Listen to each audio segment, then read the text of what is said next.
Hey everybody, welcome back to the podcast, Our New Narrative. And today you got Andre and Leo, and we pretty much, you can almost call this freestyling on the mic today. It's so much to talk about. But today is June 19th or Juneteenth for some of us or all of us now. So of course we're going to talk about that and a couple of these police shootings. I want to talk about The Last of Us Part 2, which I just got when I played. Oh my God. You must have read my mind. An hour or two. I'm about an hour or two into a 25-hour game, apparently. So we can talk about that and some other stuff. I want to talk about John Brown and abolitionists as well. So kick it off, Leo. Before we start recording, you were saying something. Go ahead. Oh, yeah. It was about Mr. Brooks. I guess Rashawn. I think, yeah. If I got his name, pardon me if I didn't get the first name right, but Mr. Brooks. And as you said a lot, Dre, I mean, the standard thing is there's a narrative that's going out, that's been out there, and it's just on repeat. And the narrative example in this case is, well, we didn't know that he had a record. And I don't even know if the attorneys that represent, well, the case against the officers are even going to look at the fact, the fact that, well, okay, they come up and they knock on the window and are they going to really be in depth enough to even catch my point? Long story longer. When the minute they run the tags and you give them your license, man, you in NCIC if you had a felony, right? I mean, you in the criminal database. And that colors that whole interaction going forward. And all I'm saying is for them to have talked to him for 30 minutes, you got to go back to how the whole thing started. Once they got his license, ran his tags, regardless of the sobriety test. But the minute they see he's a ex-con, does that really start coloring their attitude toward that individual? And we don't talk about that in the narrative. You might not even ever hear it. So. Yeah, and I'll just touch on that. Like I watched the police cam. So that's the very first interaction with the first officer where he's tapping on the window and my man, Mr. Brooks, is asleep in the drive-thru. And so he gets him to open the door. It says, you need to get out the drive-thru, pull over or whatever, go to sleep there or something. And then he's walking away, and then he comes back. The dude, Mr. Brooks, didn't leave. So he comes back to his car and is like, dude, you got to, get out the drive-through line, basically.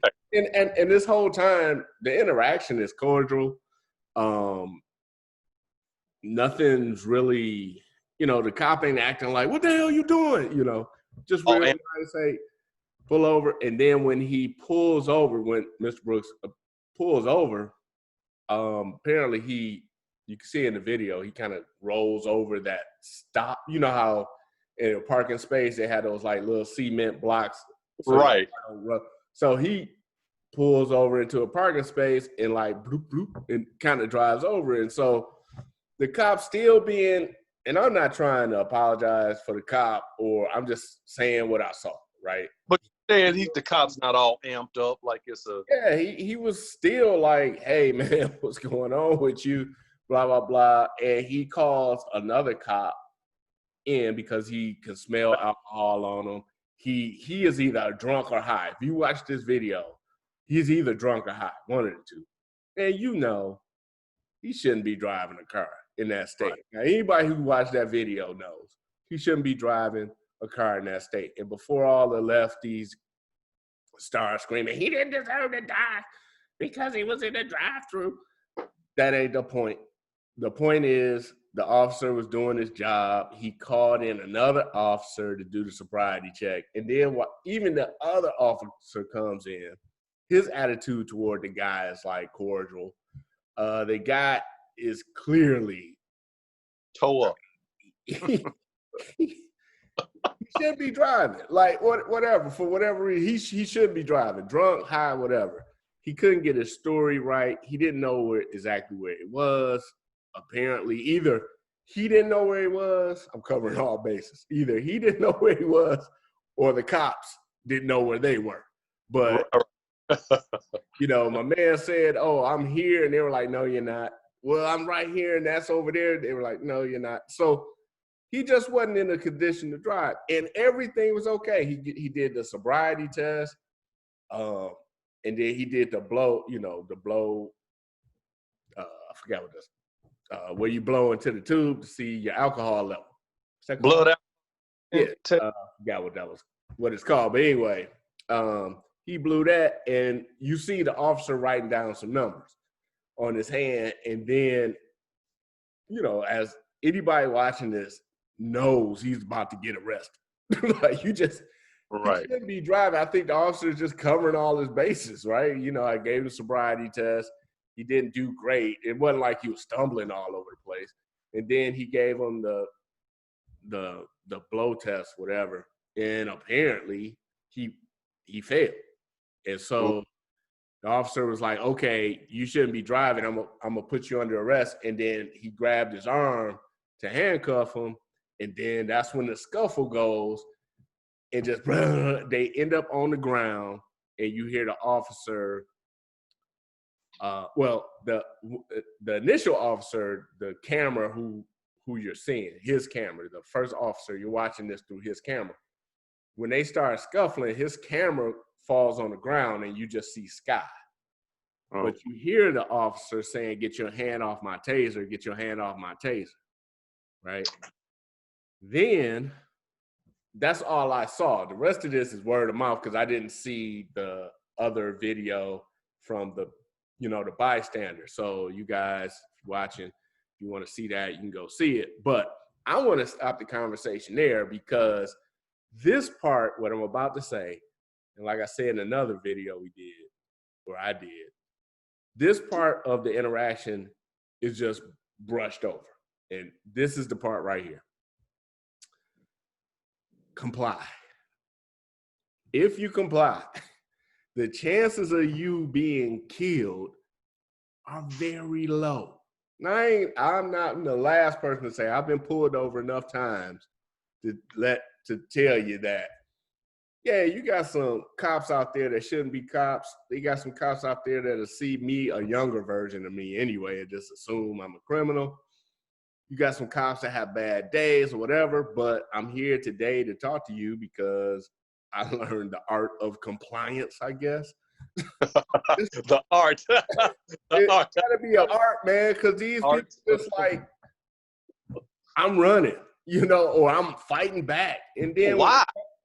Why? Yeah, I mean, none of the politicians, none of the media, they just bypass that. And my thing is, look, if you're being illegally arrested, there's legal ramifications for that. Yeah. You can sue not only the officer, but the police department. They're wearing body cams. If it's an illegal arrest, you can get paid, not get killed. So now now you getting killed and your mama and daddy getting paid. I'm selfish, man. I want that money. I want that money. So if you're going to illegally arrest me, go ahead, feel free, because I'm going to get paid. Coming back, yeah. This ain't what we seeing, man. We seeing, like you said, this guy had a felony in his background. Does he deserve to die? No. Right? But does the cops deserve to be pushed on the ground, fired at twice with a taser? Right? No. And then the guy's escaping. Now from there, I ain't got nothing else to say, really, because that's where you get into the law. It's like, is he a threat running away, and therefore you need to use, lethal force? All that could have been avoided with compliance. And if somebody talks about that in the media or a politician, that would be nice, because now you got, what's the effect of that, right? Well, if I get pulled over by the cops, I'm gonna get shot. That's all we see. So why the hell would you comply? I'm running. You know what I mean? Like, But if they're putting it out there to just general public that's not really going to think through the whole. Right. And that's Yeah. all you see. That's all you see, man.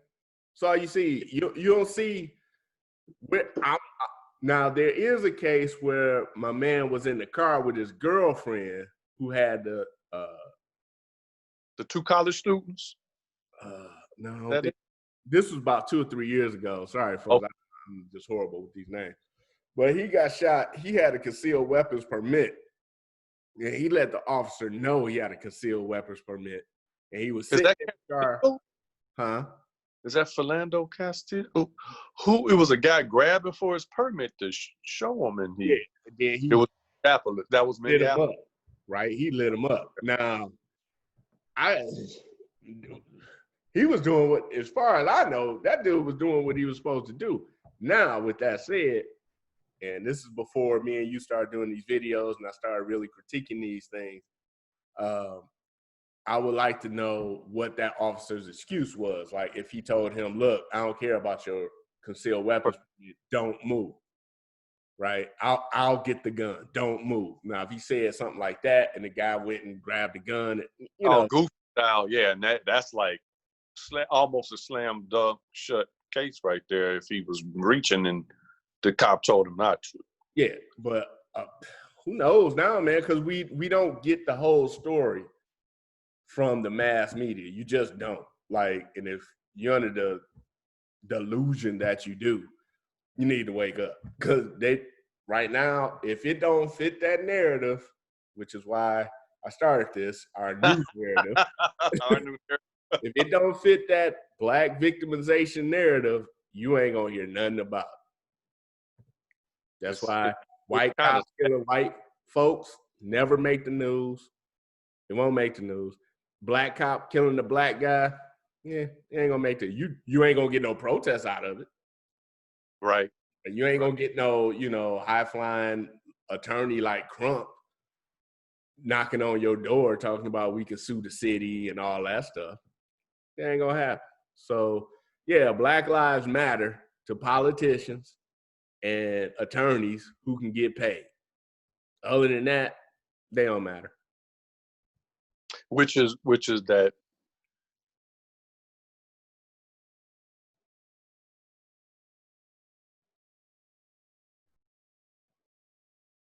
yeah, you freezing up again. Have more political things right there with this duopoly. No, none of it. Well, the duopoly, what I guess I was segueing into. You just got Republicans and Democrats, and there's not enough political party choices for us to be the home of the free, land of the brave, and all that stuff. Because they're basically like, to me, that Looney Tunes cartoon that everybody has probably forgotten, where the sheepdog Sam is checking in, and the coyote Sam, good morning, and they clock in. Yep. One Democrat runs Republican. Yep. Good morning, George. How you doing, Sam? And they clocking in, and the coyote spent all the episode trying to catch the sheep, and the dog keeps trying to prevent them. And it's like, that's the Republican Party, Democratic Party kind of thing. It's all part of a system. It's like the sheepdog is doing what he's supposed to do, and then the coyote doing what he's supposed to do. And there you have it. You don't have any choices other than the coyote or the sheepdog in the whole cartoonish thing. Right. And that's why we stuck right now. Yeah. And one reason I got a gripe is because you got a lot of people who don't have, specifically the Black community's best interests at heart. They just don't have that focus. I mean, they don't care about the Black community specifically, and they don't care about America in general. They care about a bulk number, or just voter turnout number. Voter turnout and how much money they can get individually. Now, are they conscious of this, or are they swimming in that narrative they can't even see it? I don't know. Some of them are conscious. Some of them are conscious of this. I know Crump is, because if you go and watch the Trayvon Martin hoax documentary, there's no way that he didn't know that the witness he put up on the stand was not the witness he presented to the state prior to all that stuff. If you I'm haven't, just curious to know how he even got away with that, because that's almost something. What he was, what is it called, of the court? It's some kind of like he misleading the court. And it's a official term, but he was officer of the court for sure. He's an officer of the court as an attorney. But there's something like it's the concept of what I'm saying he did. If he presented a false witness, he trying to corrupt the court's perception. Well, it definitely has something to do with perjury. I'm gonna find it. Yeah, I'm gonna find that. But yeah, it's he worked him over. And I don't know how he got. Well, he wasn't alone, because you know the state of the attorneys, the prosecuting attorneys, man, they knew. I mean, look, I don't want to go off into the Trayvon Martin hoax documentary, but if you haven't seen it, look it up on YouTube. Pay attention to the message, not the messenger. Yeah, because the messenger is distracting. Disclaimer: the messenger is distracting, but the message is it's thought provoking. Yeah, definitely thought provoking. And so I want to pivot a little bit to Juneteenth and just give a little for people who, I'll say people outside of the Black community who are, I got a text from a good friend of mine who's not African American. He was like, "Hey, happy Juneteenth," and I was like, "Wow, this is the first happy Juneteenth I've ever received, ever gotten in your life," and it came from a white person. I'm done. Hey man, the world is upside down, dude. Oh, yeah. First of all, I never heard of Juneteenth until I moved to California in 2006. Never even heard of it, ever. Wow. It's Southern. It's Texas. I mean, that's here, President, right here. Lone Star State, my friend, right here. It's Texas, and obviously it's Louisiana, Oklahoma. It's that. Yeah, it's specifically Texas. Specifically Texas. And 18 with the Emancipation Proclamation, right? It freed the slaves in, the North and the South. But what people don't know in the great cult state of Texas is you take Texas history damn near all the way to the end of college, man. They will teach you about the Lone Star State. And so, they drill that history into you about that being a nation. It was its own nation. Yeah. Everybody knows the Alamo, but they don't know about after that it became its own nation. So if you would think of a hotter, southerly Canada, wilder Canada, maybe, it's Texas was its own nation for it. So they, I guess the Texans that were there beat Mexico, became their own state for Territory 2 years. Territory first. Well, I mean, it wasn't part of either Mexico or the U.S. So it was you call it a territory. I'm not being part of the U.S. slowly but surely, and they were allowed to, long story longer, keep slavery as a deal to merge into the U.S. the United States of America, because it was a basic case of you can't beat them, so you're gonna join them, and they knew, they had sense enough to know they weren't gonna beat the Yankees, so you were gonna join them either way. They weren't gonna be like fighting Mexico. You weren't gonna win over the United States of America. Their troops had been freshly trained in battle for about 5 years of fight, so that would have been an army that Texas couldn't have beat with a ragtag group of settlers in a colony. It wasn't going to be no American Revolution Part 2 kind of thing. So they had to join them instead of beat them, because they weren't going to beat the U.S. regardless of whether it was a territory or whether it was a nation on its own. They were going to have to make a political deal to join. So they don't teach anybody that's Black or white outside of Texas, Louisiana, and Oklahoma anything about that holiday. Right. It's fun. Right. Yeah, and I guess in Texas it was I don't know. Was it traditionally a state holiday where the local banks took off, or no? They didn't. It wasn't like that. It never was like that. But you learned about it. Okay. Yeah, so Juneteenth, man, like it not poo-pooing Juneteenth. But here again, I want the narrative right now. All of a sudden, 2020. Yeah, we came out for about a couple of, like a few seconds there. Okay. I was gonna say not poo-pooing Juneteenth, but it's either ironic or coincidental or whatever you want to call it. That 2020. It's a real regional holiday. Yeah, well, they're trying to make it a national holiday now. Now, yeah, I saw the Us and We coalition. Us and We. Yeah. I'm like, what are you doing? No one knows about it outside of Texas, Oklahoma, and Louisiana, man. And again, that you were saying, you're gonna hear what is being pushed is always something to do about Black victimization. And here's a perfect example of that. Now, Juneteenth in and of itself should be celebrated.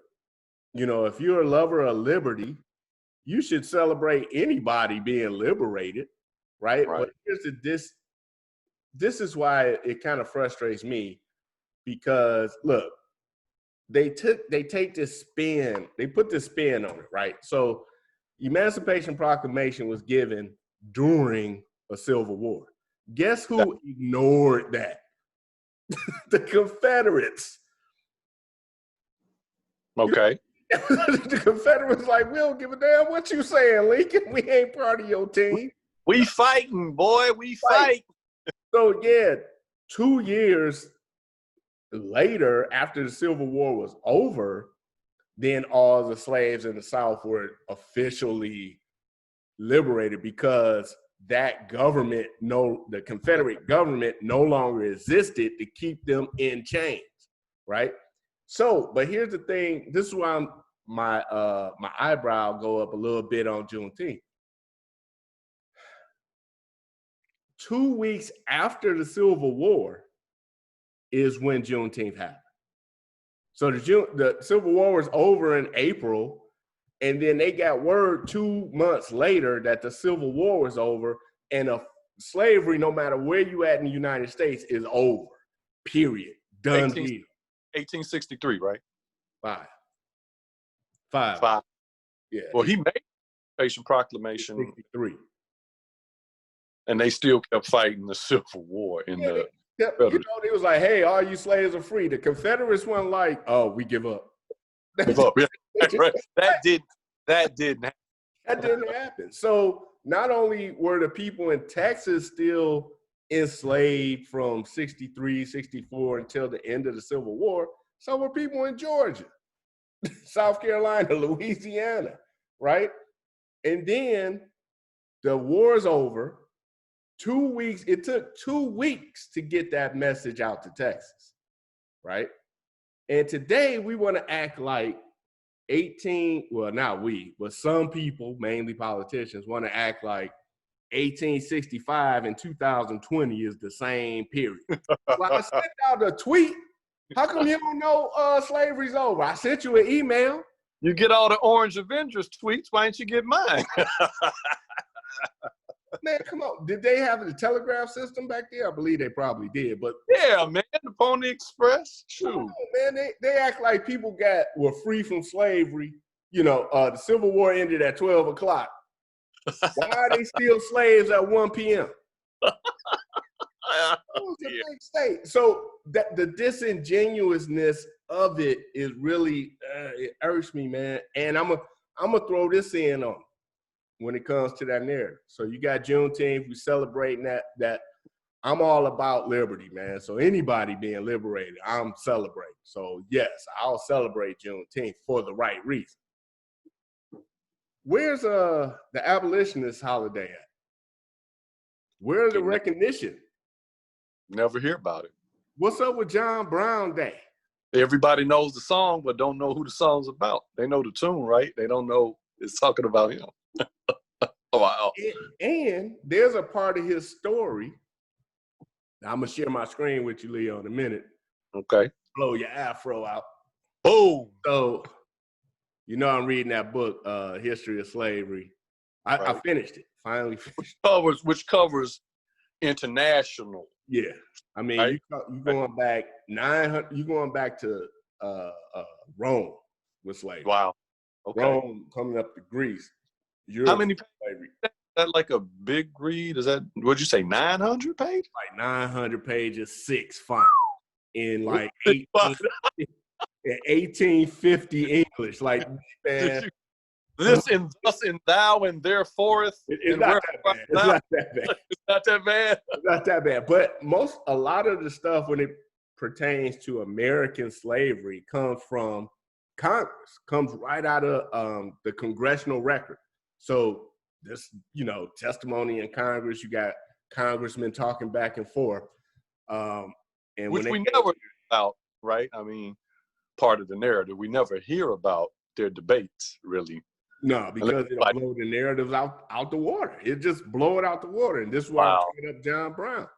Wow. So I knew, I ain't gonna lie to you, I don't want people out there thinking I was this, scholarly kid during Black Victimization Month. I mean, Black History Month. But you learned about John Brown, and to be honest, I was like, man, recently, I was like, was John Brown black or white? Right. He was so much like Shaft, you couldn't figure out. Hush your mouth. Right. So I was like, had to think to myself, was he black or white? And yeah, he was a white guy. And what he's famous for those who don't know, Harper's Ferry, the insurrection at Harper's Ferry, which was heard about that at least. I remember the name. Right. Virginia, right? Harper's Ferry, Virginia. It was this is even more interesting. This is why you don't hear about it. My belief, you don't hear about it. It was in a part of Virginia that became West Virginia. Man, oh my God. And so just to help us non-history buffs out, so West Virginia was technically the only state in the Union that became a state during slavery, during the Civil War, right? Yeah. They were like, peace. We don't want to be with you Confederates. This part of the state, we don't have no slave owners. We don't have no slaves. We don't want to. As a matter of fact, it's a quote. I think it was Andrew Johnson before. Wow. President Andrew Johnson before he became president, saying that it was a rich man's fight and a poor man's war. They ain't want to do it. So West Virginia seceded from Virginia. They don't teach that. No, because the next logical step is why. Right. And the answer to that question doesn't fit the narrative. So they just brush over it. And so here's the thing. So John Brown is famous for Harper's Ferry, which was in Virginia, which is modern day West Virginia. And he had this insurrection. And in your mind, you're probably thinking, what? Big slave revolt result. Right. Riots and, people robbing and pillaging and this big hoopla and the military came out and da-da-da. Before we get to that story, John Brown was famous for another reason. Have you ever heard of Bleeding Kansas? What? No. What that? Yeah. So just to let everybody know, Leo is a very educated man. So it ain't like it ain't like he just rolled in off the curb. He, very educated guy. We spent time in Japan in college together. Obviously, he graduated from college. Professional man. We ain't gonna get too much about his personal background, but if Leo don't know, you probably don't know. So, Bleeding Kansas, man. Now this is, first of all, I'm gonna leave folks with this question. Where's the movie at? I want to see a movie on this. Never seen it. All right, so real quick about Bleeding Kansas, and it's gonna relate back to John Brown and Harper's Ferry. So you got the Missouri Compromise, which I'm not going to go into, but that was around 1820 or whatever. Then 1850, Kansas, Nebraska was becoming a territory. And there was this debate between the northern states and the southern, basically the southern slave owners, which, as we've said on this podcast, only 11% of the population owned slaves. All the legislatures from the local level to the state and federal level were slave owners. All legislation coming from the South protected slavery. The other 89% of people who didn't own slaves, they just got screwed. Nope. Yeah. They just got screwed, man. So what happened with Kansas was they came up with this idea that, hey, let the people who live in Kansas decide whether or not Kansas will be a slave state, right? Okay. So as a territory, right, they wanted them to come up with their own constitution. And in that constitution, they would write whether or not Kansas was a slave state or not. And so what happened was there was a rumor spread, and this today is the same shit going on. There was a rumor spread that abolitionists in the North were funding mobs of people to move to Kansas. Oh, wow. Right? And so which that rumor was true and false. The false part was mobs, and for the purpose to make it an anti-slave state. There were a few families who were supported by an abolitionist society in Massachusetts. Families. So it's like, I don't know, less than 100 people, including women and children, right? I could be wrong about the numbers, but what the rumor was, it was like thousands of abolitionists moving into the territory of Kansas so that they could vote for a legislature that was anti-slavery. The truth of that was there was a society in Massachusetts that was helping people migrate to Kansas to be there permanently, right? Women and children. Is a couple, like 100 or so people, 200. It wasn't a big mob. It wasn't a big mob. But what the Southerners did, with the help of the media in the South, was spread a rumor that the abolitionists were sending mobs of people into Kansas to make it an anti-slave state. Wow. And so Missouri bordered Kansas to the north, I believe, or the south, wherever. It was bordering it. It still borders it, right? Yeah, right. And so what the pro-slavery party did, there's an actual party, I don't want to say who they were, but the pro-slavery party got people from Missouri to just cross into Kansas, say they intend to be residents, and vote. And not only did they vote, they blocked real residents of Kansas from voting. Oh, wow, right? man. And then they passed this legislation and they came up with this constitution that basically made Kansas a slave state, but the actual residents of Kansas didn't even vote. Like they were excluded from voting for it. Now, that's the Bleeding Kansas got its name because you had abolitionists and people who didn't care about slaves. They just didn't want slavery in Kansas because they didn't want to have to compete against slave labor, right? So you had that group. Then you had they were basically the free soilers, right? And then you had abolitionists who were basically like fanatical, right? And then you had the pro-slavery people. These three people like fighting with each other. And they had to send in the U.S. government to like get in the middle of them and like make sure. Fighting? Yes. Murders. And ain't no black people in this. Like these like white people killing white people, dude. over slavery. Wow. They don't tell that story, man. Because it don't fit the narrative. And so John Brown became famous during the Kansas thing, Bleeding Kansas, because he was going around fucking people up, man.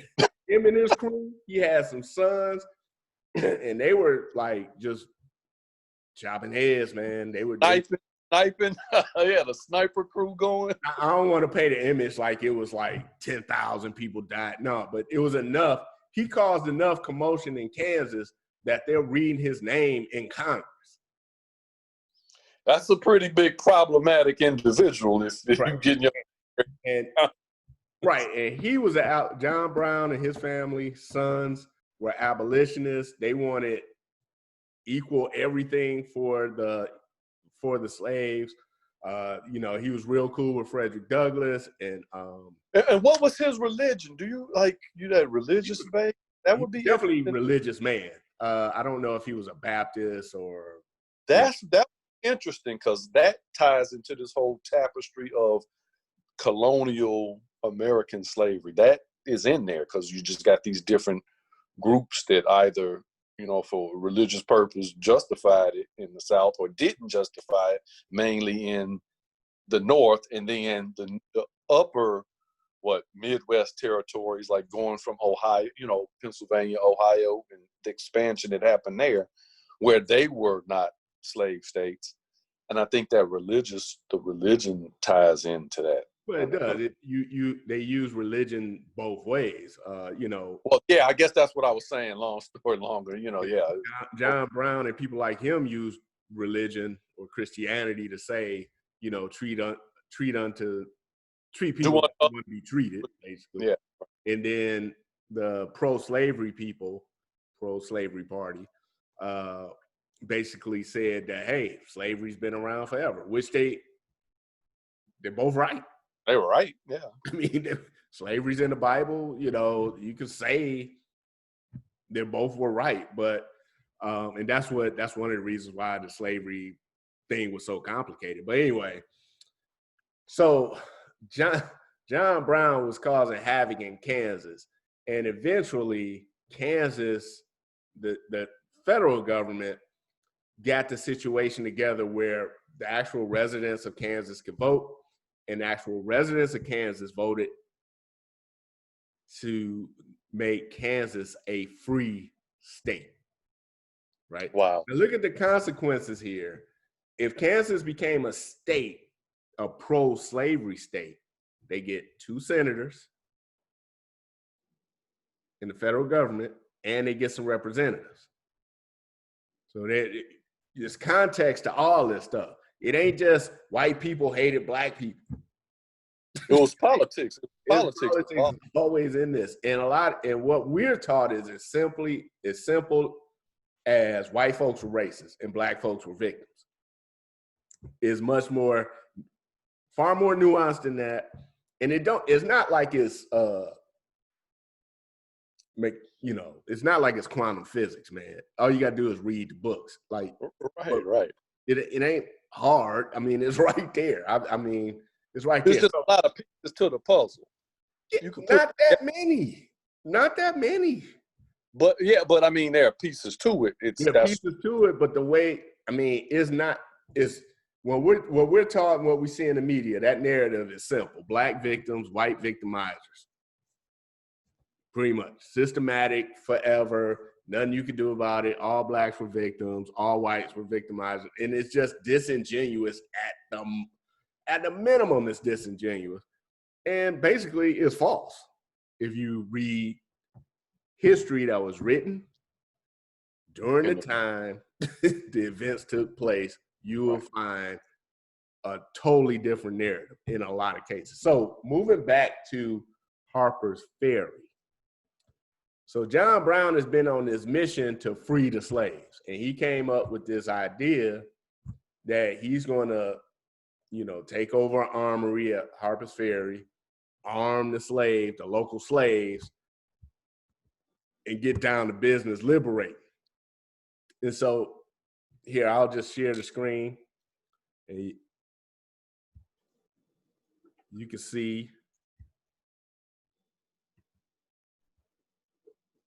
Can you see that? Yep, got it.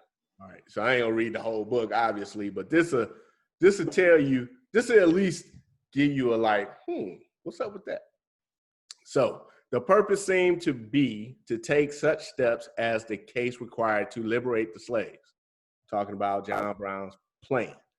To accomplish this, these deluded men supposed it was only necessary to offer the slaves their freedom, and they would at once flock around their standard and be ready to fight to the last in defense of their natural rights. The plan long contemplated and well devised and thoroughly consummated, so far as the capture of Harper's Ferry and etc. was concerned, was fatally defective in its theory that the Negroes were ready for insurrection. Wow. The actual facts demonstrated that not one of them deserted their masters and joined the forces of those who came to liberate them. Several of the slaves of Colonel Washington, who was a descendant of George Washington, who John Brown basically held captive and took his weapons. Wow. And took his slaves, so several of the slaves of Colonel Washington were forced into the service of Brown's men, but all the testimony showed that every act of theirs against their master was done by compulsion, and therein was the fatal error of Brown and his men. They discovered it when too late. The Negroes were too shrewd, even if they desired freedom, to imagine that such a mere handful of men as the invaders had could, for any length of time, resist the combined forces of the state and general government. It is also probable that they did not desire freedom. Have you ever heard that?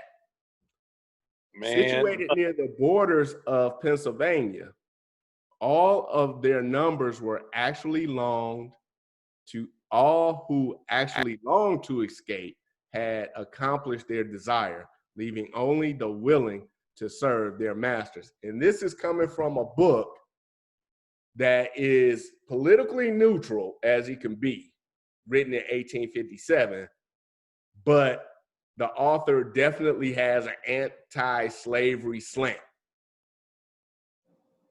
So this isn't written by some, pro-slavery guy saying, look, the slaves didn't even want to leave. Right, right. Yeah, this is a neutral party, a historian of that in that time period. And this is written right when this happened. It's about the court case that ensued, all of that. So my point here is, man, that's good stuff right there. It said basically that even if they wanted to leave, the slaves weren't crazy enough to believe that small group of men was going to bust them out. Say, right. This ain't the Expendables. You ain't taking a whole 1,000, 3,000 person army and getting out of that with 10 guys? Are you crazy? It was 4, if I'm not mistaken, it was 4 free blacks and 17 white dudes, including John Brown, and also included his sons. Now, come on, man. You got to think about this, man. How many black people today is out there even trying to rescue somebody who's in slavery today by sending money, anything? Nobody. Who out there can name an institution that's currently fighting the fight against slavery? This dude, along with his sons, fought to liberate slaves. And then the slaves were like, I don't know about that. I don't know about all that. But it's 17 to you, and it's a whole lot of them. You missed the rhyme, bro. I get 3 hots in a cot. You out here talking about me getting shot. Yeah, but the point is, man, that's genuine love for the slave. You got this You got a lot of players in this slavery thing. You got the free soilers who could care less about slaves. They were like, look, I like the people in West Virginia. They like, I got my plot of land. I want to grow I my just farm. I want to farm. Yeah. I ain't never seen no slave before. I don't care. Then you got the pro-slavery people, which if you want to blame anybody for slavery, if you want reparations from anybody, there are an identifiable group of people called the Confederates. They all belong to the Democratic Party, right? They fought a war. They lost. That government no longer exists, but the people who were in that government slipped right back into the United States government. And you can still track them because they're responsible for all the Jim Crow laws. So, but guess what I saw? And this is part of that narrative belief or after effect of it. They keep saying, well, the Democratic Party then is different from the Democratic Party later on. What say ye, Mr. Davis? You are absolutely 100% correct. And it don't make the Democratic Party look any better.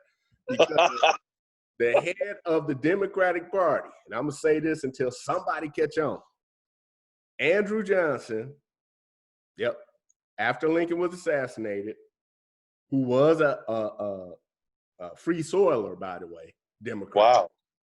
Wow. He came into office with Lincoln. Lincoln got assassinated, and lo and behold, a Democrat took over the United States government at the executive level, right? He said in a conversation with the Postmaster General Postmaster General. That was his name. Blair. His name was Montgomery. That now that the war is over, meaning the Civil War, politics is no longer about slavery, meaning the institution of slavery. If you are for it, too bad. If you're against it, too bad. It's a done issue. There's no slavery. So how does the Democratic Party have any influence? Because they were the pro-slavery party. Like Can I take they debate about something else? Yeah, that was made race. They made it race. Now that slavery is over, it's all about race.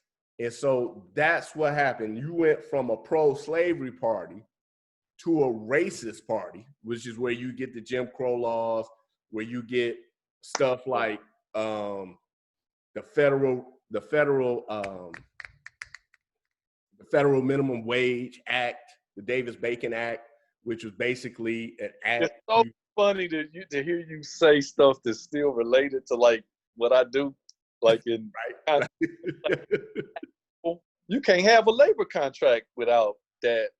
It's funny to hear you say that because this stuff has been around for so long, but people never put politics in terms of money and the use of race to keep power as far as a group. And it's just funny to tie this stuff together with the small details. Yeah, because you had to, in order for the Democrats to have power, they got to get votes. And what they did back in the day during Jim Crow was they used white people, and their prejudice and their fears against black people to maintain a voting bloc. And that's why you had the Solid South, right? And we'll definitely talk about how before the Civil War, the people in the South got screwed, and after the Civil War, the people in the South. Now, who got screwed the most? Obviously, the black folks. But it wasn't this, this image that it was just all lollipops and fairy tales for white people in the South. They were just a step above the slave. But they didn't have the freedom, and they didn't have those capitalist advantages that the people in the North had. But I digress.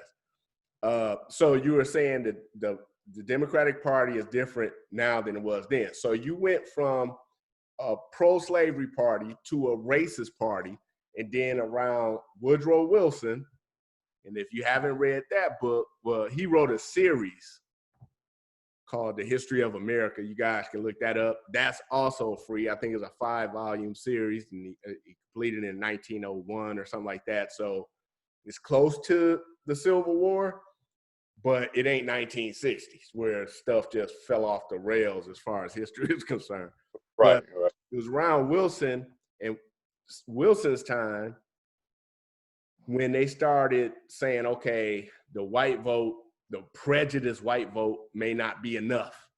We need to get some of these black folks in here too. And Wilson recruited our boy, W.E.B. Du Bois, under the umbrella of socialism. He's a Here we go. socialist who died a communist to try and recruit black folks into the Democratic camp. Now, you still had slaves around in 1912. And they Just got to slow on that part. And you never think about it because you think of the end of it and it's like psychosocially you start thinking that it just ended. There was no more slaves. But it was like these people was free people at 20 and now they in their mid-30s that used to be slaves. That'd be some tripped out stuff, man. Like, yeah. That's we can go all day, man. But let me try and finish this thought because you know me, I'm going all over the place. Oh, me, I'll digress. I'll tell you. So W.E.B. Du Bois really, under this socialism umbrella, tried to, you know, get a lot of black folks to join the Democratic Party. It really wasn't working. So basically, FDR started bribing people for votes. That's where you get Social Security, Medicare, and all that stuff came in under him. And that's where you get the income tax and all that stuff. It was during that era. And when the Fed started messing up everything for everybody, we'll go into that some other day too. Now, and it's still having the repercussions, but yeah. Right. And so under FDR, you started to get more and more black people because you're getting further and further away from slavery. And then Lyndon Johnson with the welfare state came in, and when you got the civil rights movement coming in, not saying that I'm not saying the civil rights movements were laws were passed for votes, because if you read history, I think you can even Google this. It was the Republicans that passed all those laws. Lyndon Johnson just happened to be the president. So it was the Republicans that passed all those civil rights laws. And post 1960 is basically the Democratic Party stopped being a racist party and started being a socialist party. Man, don't get us killed, brother. I'm telling you, with the late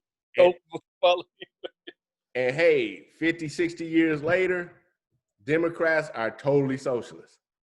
And they're using the same techniques they used all the way back during slavery, where you use they got their voters to hate the black man and black woman, right? And then after slavery, still hate the black man, hate the black woman, right? After, you know, you got FDR, a little more of these socialist programs coming in with the help of the black vote, still got some racial division, lots in the South and in the country. Andre Davis never said racism never exists. Unlike a lot of our politicians, I don't think it's ever going away. And it's an individual choice, but yeah. Individual choice is how you live your life, despite the fact that racism is around. And I think you were going to go, like, you went through the 3 phases, and it ended up with Democrats being social. Yeah, bottom line is the modern day Democrats are basically socialists, and the tactics that they use to stay in power today is don't hate the black man, don't hate the black woman, feel bad for them. You got to hate the white man. You got to hate, you know, testosterone.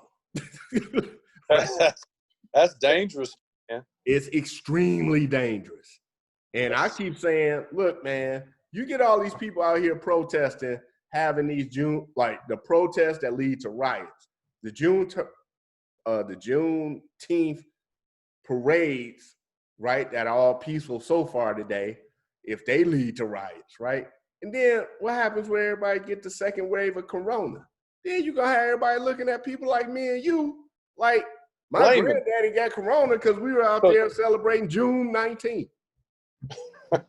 Wow. Man, we being used, man, in this anti-capitalist war. We don't even know we fighting. So now, go ahead. If they not only was the example how they tricked the Southern non-slave owners, probably usually non-landowners in the fight in the Civil War, nothing to do with their economic interests. No. They've now done that to a big group of people as far as Democratic Party's practices, just pandering to every different group's fears and making, I guess, maybe more economic-minded, capitalist, small business owner type white people feel alienated, which is fucking dangerous on its own. I mean, that's not good. It's dangerous, man. It's dangerous. It's dangerous, and I'll tell everybody. But believe what they want to believe. Not everybody's gonna intellectualize their racial bias, and that's the difficult part about it. If people just sat around and read books, most of this stuff wouldn't be problems. But people just believe what they believe and they go with it, and you just don't know, because you don't know. If you don't want to know, you won't know. And here's how they tricked those people in the South during the Civil War, before the Civil War. The culture of that demographic came from a place in England, northern borderland of England and some other parts of England. Some of those people, and you can look this up in a book called Albion Seed, right? Go look it up. I might leave a link to that below. But in England, before anybody even left England to step foot on America, they were opposed to education. Not like lazy, like reading book.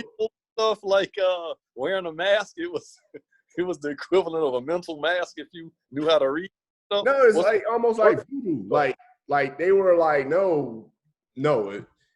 So that was that culture permeated in the southern states. That's why the slave owners who were normally rich, because you had to be wealthy to own a big piece of land, right? So they were normally well off, and a lot of those people sent their children to Europe, France, England, whatever, to be educated. But the 89% that didn't have anything to do with slavery, they didn't read, man. There's a statistic in one of Thomas Sowell books that he points out that Northern blacks, and I can't remember the time period, but I think it was right before the Civil War. Northern blacks had a higher literacy rate than Southern whites. Seriously? Really? Different cultures. Different cultures. So, yeah, and of course, you're not going to learn that during Black Victimization Month. Yeah, it's too cold for that. Your brain will learn all that real truthful stuff. Hey, let's touch on this last topic. Maybe our last topic. Okay. It relates to what you were saying about the Democrats pandering to certain groups for votes. Right. And as you know, I love me some The Last of Us. It's a video game for y'all who don't know what it is. I'm now seeing commercials for it, and I'm wondering why. They've been writing about it, and I was surprised, but now I've seen commercials for it. Yeah. So The Last of Us Part 1, in my opinion, one will go down in history as one of the best video games ever made, and one of the most influential video games ever made. So I'm talking, you had Pong, right? Oh my God. No, you didn't. You had Pong, right? Then you had what? Pac-Man, right? Then you get into like, what do you want to say? What was that game with you had Bo Jackson on it? You could Donkey Kong. ColecoVision? Tecmo Bowl. What are you talking Tecmo about? Bowl. Then you had Tecmo Bowl, right? Then you got into like some of these other titles, like these war games, Call of Duty, stuff like that, multiplayer games, stuff like that. Now, none of those games had a story that was worth a damn. Like, you just played it, shoot up people, or run the basketball. I mean, run the football or shoot a basketball. You know, Pac-Man, bloop, bloop, bloop, bloop, bloop. You know, that's all you were doing. But with The Last of Us, you had, you know, state-of-the-art graphics with a hell of a storyline. So for all of you adults whose kid has a PlayStation 4 and they may have The Last of Us, I highly recommend that you go check it out or ask your kids about it. I enjoy watching you play that, man, and you dang good. I was like, wow, Dre know how to play video games like this? Hey, man, it's an impressive game. First and foremost, because of the story. The story, without giving away too much, was about an older guy who lost his daughter and found kind of like a replacement in a younger girl named Ellie. And they go across the country going through trials and tribulations. And at the end of the game, Joel, the older guy, does something controversial and it ends, right? So it was just a phenomenal game. I can't praise it enough. Now we find out there's a subsection in the game that you can play called Left Behind, where you find out that little Ellie, who's like 11 or 12, 13, something like that, you find out she likes girls, right? But it has no effect on the game or the story at all. In fact, in the main part of the story, they have a gay character in the story, but his gayness, if that's a term, if I insulted somebody, I'm sorry, I'm over 40. But his sexual orientation doesn't play into the game. You just matter of fact, he's in the game and you don't find out for a while that he's gay. Right? And then when you find out, you're like, oh, okay. Oh. Unless you a fanatic, you anti-gay, you out there smashed the roller. Yeah, hell. Now, of course, you got some people out there like that. Act like that. And just like you got some people who believe the Klan is right. I mean, but come on, the vast majority of people don't believe that. Yeah. So they did it right, man. They had inclusion because you had a strong male figure. You had the really cool, smart aleck little white girl in there. Joel's a white guy. You had a black guy and his little brother in there. You had the gay white guy. You had strong female characters, matter of fact. And you had a leader of this faction. She was a strong black woman. So you had it all. And then, it was perfect. Now, there was rumors. Here we go. There were rumors that they done fucked it all up by pandering to those groups. So Naughty Dog is the studio who makes the game. PlayStation owns the game or whatnot. And you play it on PlayStation 4. So the rumor was that they took Ellie and Joel, the characters that everybody loved, and basically disregarded them and their story to pander toward the LGBTQ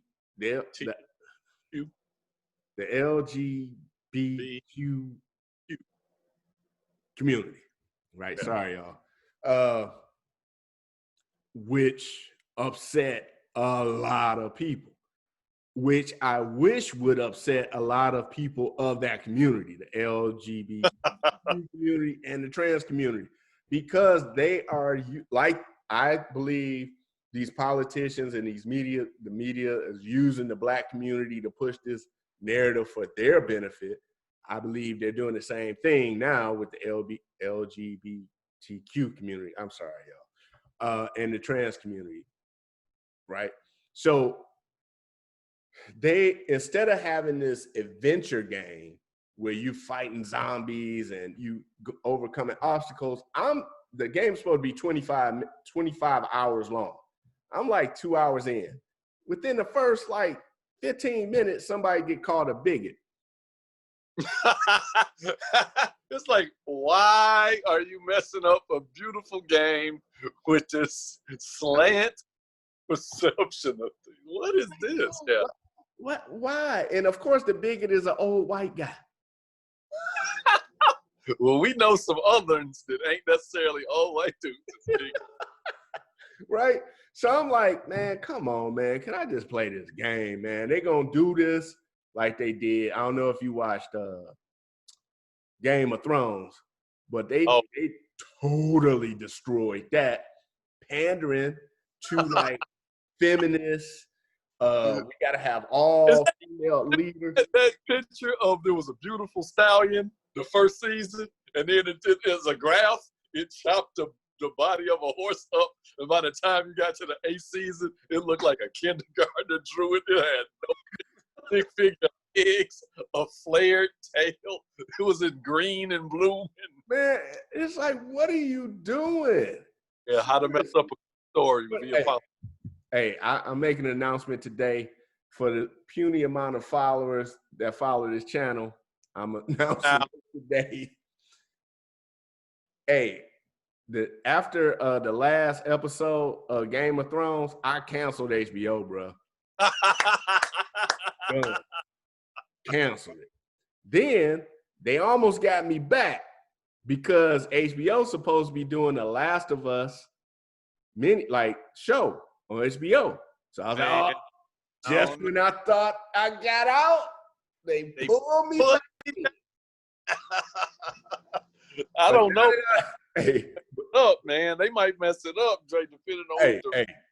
I'm an hour into this about 2 hours into this 25-hour game. 2 announcements. I will not be resubscribing to HBO. And The Last of Us Part 2 is the last video game I'm ever playing. Period.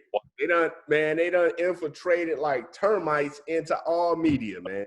So they done took a beloved character, man, of Joel and Ellie, sacrificed them to pander to a certain community who, one of my best friends, man, like he's my little brother, and he is married to this dude named Nate, right? And I asked him about this, man, and I said, I can come across as insensitive, and I really don't care most of the time. I earn my gray hairs, so. But I put this to him, and he was like, you know what, man, that just don't feel right. Like, you could have.